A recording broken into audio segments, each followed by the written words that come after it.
এটা বানাইতে আমার 3 মাসের মতো সময় লাগছে। এখন পর্যন্ত এটার পিছনে আমার 1,07,000 সরি 10,200 টাকার সামথিং এরকম খরচ হয়েছে। বাট এটা আমি সেল করবো না, এটা আমার থাকবে, এটা আমার একটা স্মৃতি হিসেবে থেকে যাবে। এই জিনিসটা সেন্ট্রিফিউগাল ক্লাচ বলে এটাকে। এই জিনিসটা না থাকলে এটা কমপ্লিট করা পসিবল না। আমি যে যানবাহনটাতে বসে আছি এটির নাম হচ্ছে গো কার্ট। যিনি এই গাড়ি বানিয়েছেন তার সাথে আমরা কথা বলবো, গাড়িটিতে খরচ কত পড়েছে এবং এই গাড়িটি যারা নিতে চান তাদের কত টাকা গুনতে হবে। রিজওয়ান রাশিদ, আপনার কাছ থেকে জানতে চাই যে আপনার এই গাড়িটা বানানোর প্ল্যানটা কবে আসবে? এটার মেইন প্ল্যান আসছে আমার এইচএসসি যখন রানিং, আমার যখন পরীক্ষা চলতেছে তখন প্ল্যান আসছে। তার আগেও প্ল্যান আসছিল আমার যখন বয়স 13-14 ছিল তখন। বাট তখন যেটার আউটপুট আসছে সেটা হচ্ছে রাস্তায় যে ভিক্ষা করে যে বিয়ারিং এর গাড়িগুলো দিয়ে, আউটপুটটা ওইরকম ছিল। তো এই কনসেপ্ট আর হয় নাই। বড় হয়ে যখন জানছি গোকার্ট নামে জিনিস আছে, গুলশানে ফ্যান্টাসি কিংডমে মানুষজন চালাইতেছে, আমিও দেখলাম, আমিও চালাইলাম। চালানোর পর মনে হইতেছে যে না, একটা তো বানানো উচিত। তো ওইভাবেই বানাইলাম। এটা বানাইতে আমার 3 মাসের মতো সময় লাগছে। এখন পর্যন্ত এটার পিছনে আমার 1,07,000 সরি 10,200 টাকার সামথিং এরকম খরচ হয়েছে। আপনি কি এটা ব্যবসায়িক ভাবে শুরু করবেন? আমি এটা ব্যবসায়িক ভাবে শুরু করতেছি না, কিন্তু আমি প্রি অর্ডার নিতেছি। Start featuring next level. Well done, side by side fridge.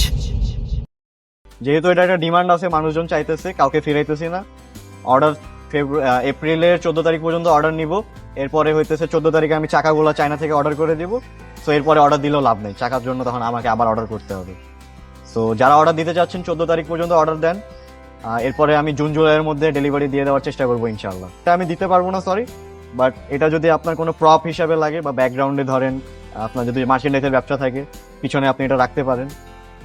সেক্ষেত্রে এটা আমি দিতে পারি। বিয়ে বাড়িতে যদি এটা সাজায় ডালা হিসাবে ইউজ করতে পারেন, নিয়ে যান, সমস্যা নেই।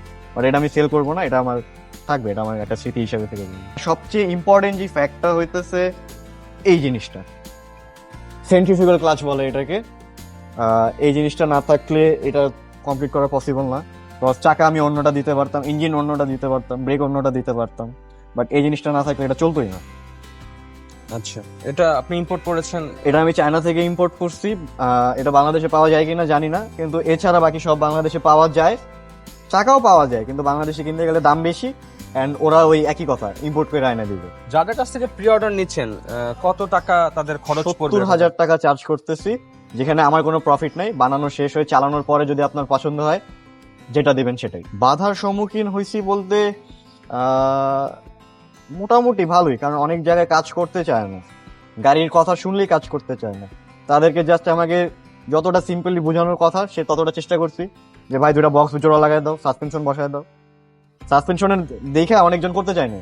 পরে কি করছি, সাসপেনশন বাদ দিয়েছি, বলছি যে ভাই 2টা বক্স এরকম একটা অ্যাঙ্গেল লাগাই দিবা, সাসপেনশন আমি বসাবো। আমি পরে এটা আমি বাসায় এসে বসাবো। আচ্ছা, সেখানে আপনি যখন এই গাড়িটা চালিয়েছেন আপনি সর্বোচ্চ কতটুকু রাস্তা ঘুরেছেন? এটা দিয়ে আমি মোহাম্মদপুর ঈদগাহ মাঠ থেকে মানিক মিয়া পর্যন্ত গেছি, আর মোটামুটি ভালোই চলছে। আচ্ছা, হাইয়েস্ট কত স্পিড উঠিয়েছেন? এটার অ্যাকুরেট মেজারমেন্ট আমার কাছে নাই, তবে আমার সাথে একটা বাইক ছিল, সেটা 55-এ যাইতেছিল, আমি তাকে 55-এ ওভারটেক করছি। তো একটা আন্দাজ করে নেন 55-ই পাবেন। 55 এরকম। এখানে আসলে কতটুকু ফুয়েল ধরবে? এই ট্যাঙ্কে আপনার 2.5 লিটার তেল ধরে। তবে 2.5 লিটার ইউজ করছেন এর মধ্যে? এটাতে পেট্রোল দেওয়া রেকমেন্ডেড, বাট আমি অকটেন ইউজ করি। অকটেনের পারফরমেন্সটা একটু ভালো পাওয়া যায়। এটা তো শুরু থেকেই আমি ধরে নিছি যে এটা ফেল, এটা একটা ফেল হবেই। যেহেতু টাকা ঢেলে ফেলছি, পুরাটুক ঢেলে দিই, যা হবে দেখা যাবে। বাট আল্লাহর রহমতে সাকসেস হয়ে গেছে। এই গাড়িটা রাস্তায় চলতে পারবে কিনা আপনার কি মনে হয়? রাস্তায় তো আমি চালাইতেছি, আচ্ছা, আমারটা তো ভালোই চলতেছে। নেক্সট যেগুলো বানাবো এগুলো আশা করি আরো ভালো চলবে। না কোনো এখানে কারো অনুমতি নেওয়ার দরকার আছে কিনা? সড়কে চলবে? আপাতত দৃষ্টিতে যেহেতু অটো রিক্সা চলতেছে, এটাও চলবে। অটো রিক্সা যদি ওরা সরাইতে সক্ষম হয়, তাহলে এটারও সরাইতে সক্ষম হবে। তবে এটার পারমিশন দেওয়ার রাইটস আছে। এটাতে রোড পারমিট পাওয়ার জন্য যা যা লাগে equipment, looking glass, headlight, break light, চাইলেই দেওয়া যাবে। এখন যেটা আছে এটা এনাফ, রোড পারমিট পাওয়ার জন্য এটা এনাফ। নতুন যে গাড়িগুলো বানাবেন আপনি, গো কার্ট গুলো বানাবেন, সেগুলোতে আসলে এর চেয়ে আসলে কি কি অ্যাড করবেন? কি কি অ্যাড করবো বলতে, এর চেয়ে এটা ছোট হয়ে যাবে। আর জিনিস যেটা আছে সেম থাকবে, সাইজ ছোট হয়ে যাবে। আর সিটটা হয়তো আমি একটু বড় দিতে পারি, কারণ এই সিটে আমি বসতে কষ্ট হয়ে যায়। সেটা কি আরো পিছনে আসবে নাকি? সিট, হ্যাঁ সিটটা একটু টিল থাকবে, স্টিয়ারিংটা উপরে থাকবে, এইভাবে চালাইতে হবে। আচ্ছা, আর সামনের দিকে কোনো চেঞ্জেস আসবে? সামনের দিকে বাম্পারটা সেম থাকবে, শেপটা চেঞ্জ হয়ে যাবে। এটা দুইটা বক্স, এটা বক্স থাকবে না, অনেক কমপ্লিকেটেড শেপ থাকবে, বাট স্টিল ওটা একটা সিম্পল বক্সই থাকবে। আমি চেষ্টা করতেছি, অনেক পুলিশের কাছে দৌড়াদৌড়ি করতেছি, পুলিশ আমাকে ঘুরাইতেছে মোটামুটি বেশ কয়েকদিন ধরে, 7 দিনের মতো ঘুরাইতেছে। তো আমার মনে হয় না এটা যদি আমি লিগ্যাল প্রসেসে আগাই, এটা আমি কখনো পাবো না। যদি সরকার থেকে নিচ থেকে কিছু করতে চাই তাহলে এটা হবে, যদি আমি এই যে পুলিশের পিছে লাইন ধরে থাকি, লেজ ধরে থাকি, এটা কখনো হচ্ছে না।